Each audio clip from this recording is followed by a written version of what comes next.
Avantura hrabre mace.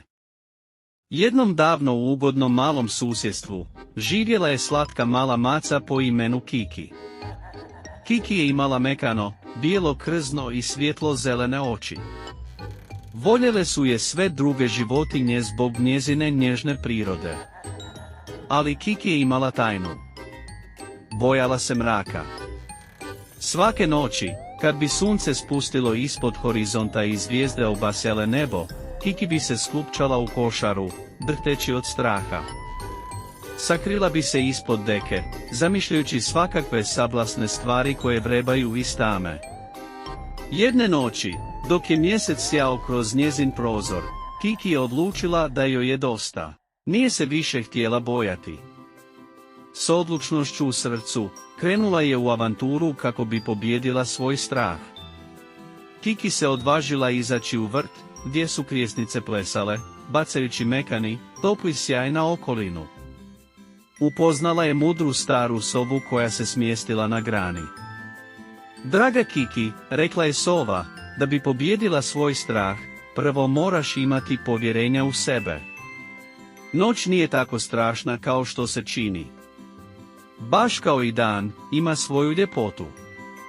Kiki je kivnula, osjećajući se malo hrabrije. Nastavila je svoje putovanje, dublje u noć. Upoznala je hrabru malu krijesnicu po imenu Freddy. Freddy je rekao, Kiki, ne boj se mraka. Pogledaj me. Osvjetljavam noć sa svojim samopouzdanjem. I ti to možeš. Uz Freddyjevo ohrabrenje, Kiki se osjećala još odlučnije. Odvažila se dalje u vrt, gdje je naišla na prijateljskog cvrčka po imenu Kriketina. Kriketina je otpjevala privlačnu melodiju. Hrabra sam i jaka, ne bojim se noći niti mraka. Svojom hrabrošću osvijetliti ću put, sijati ću kao na nebu mjesec žut.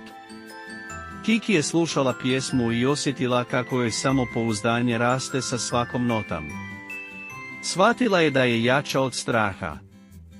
S novootkrivenom hrabrošću, Kiki je noću istraživala vrt, otkrivajući njegovu tajanstvenu ljepotu.